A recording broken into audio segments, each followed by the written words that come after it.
Mirë po këtu është një plan i oligarkisë Maqedonase atje, bashkë me një grup të partive politike nacionaliste dhe për fat keq partitë politike shqiptare që janë në qeveri janë vënë në shërbim për të paguar kostën e të qenurit në qeveri. Nuk ja vlen as një muaj ministër, as një vjet ministër për të përballë një kauze e cila është, po këtu kërkojmë natyrisht edhe mbështetje në Kosovë, Shqipëri, do ta përmendim dhe pjesën e bashkimit faktorit shqiptar, po.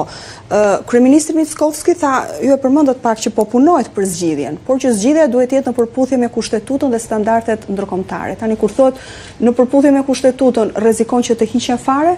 Këtu është kurthi. Kryeministri pat një deklaratë skandaloze në kuvend.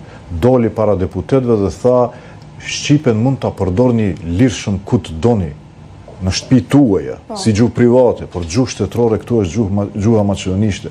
Domethënë, ky është interpretim i kushtetutës para ndryshimeve të vitit 2001. Çfarë rrezikon ky ligj tani? Ekziston ligji, çfarë do t'i bëjë kjo qeveri këtij ligji? Gjykata kushtetuese ka përgatitur një mendim dhe pret momentin e duhur është duke përgatitur ambientin për të menaxhuar rezistencën, për shkak se e din që ne nuk do rrim heshtur nëse do mirret një vendim i tillë.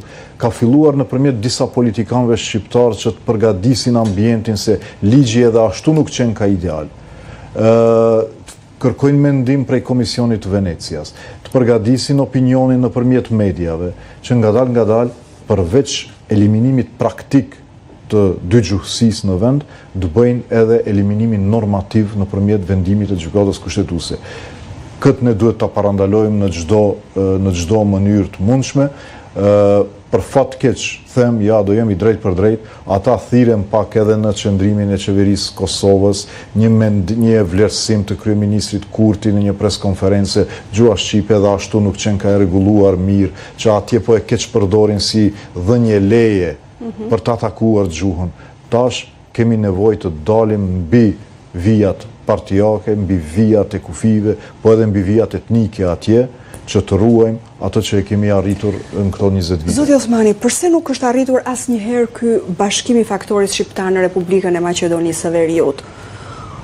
Më shumë ju atakoni njëri tjetrin, partitë shqiptare atje, se sa partitë maqedonase. Duket sikur atë betejën e keni mes jush. Kur keni qenë në pushtet, partitë që tani janë në pushtet dhe atëherë ishin në opozitë, ju sulmonin. Tani po ndodhe kundërta. Si ka mundësi që nuk ka ardhur njëherë ky bashkim? Atje organizimi politik është brenda kufive etnik. Shqiptarët votojnë për partitë politike shqiptare, maqedonasit për partitë politike maqedonase. Dhe është e natyrshme që të ketë garë politike ndërmjet partive politike shqiptare. Mirë po, duhet të ketë 3, 4, 5 pika strategjike për cilët nuk mund të kemi ne debat politik. Nuk mund ne ta fusim në debata a hym në BE, a nuk hym në BE. Nuk mund ta fusim pjesë garës politike a duhet gjuha shqipe të jetë zyrtare ose jo. A duhet marrëveshja e Ohrit të jetë implementuar ose jo.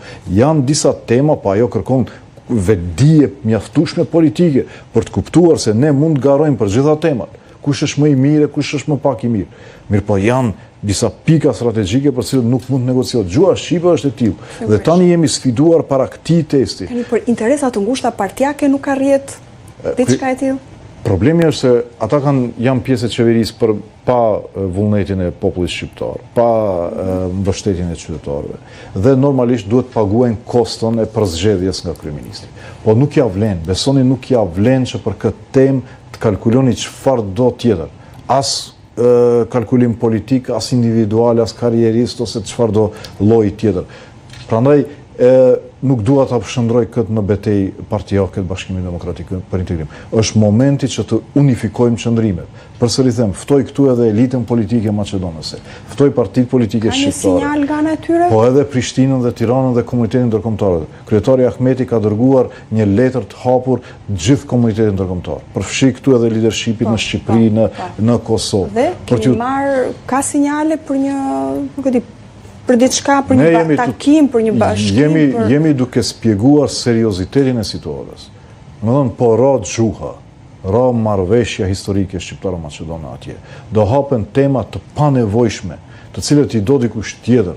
ne nuk guxojmë të lejojmë që shtyllat kryesore që i mbajnë marrëdhënien ndëretnike atje të rënohen para syve tonë për shkak kalkulimeve partijako-ditore të partive politike. Ne duhet të ndërprejmë vendimin e mundshëm të gjykatës kushtetuese, përsëri para 2 ditësh kryetari i gjykatës kushtetuese, i cili është bërë një instrument i kryeministrit, doli tha ne nuk e prekim gjuhën, vetëm disa pika do i hekim.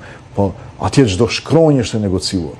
Madhësinë e shkronjave të gjuhës të Maqedonë dhe Shqipe e kemi negociuar me muaj të tëra që t'jenë të njëjta, e njëjta madhësi e shkronjave, i njëjti font, që mos të ketë dallim ndërmjet 2 gjuhëve, sa ashtu ne e trajtojmë barazinë.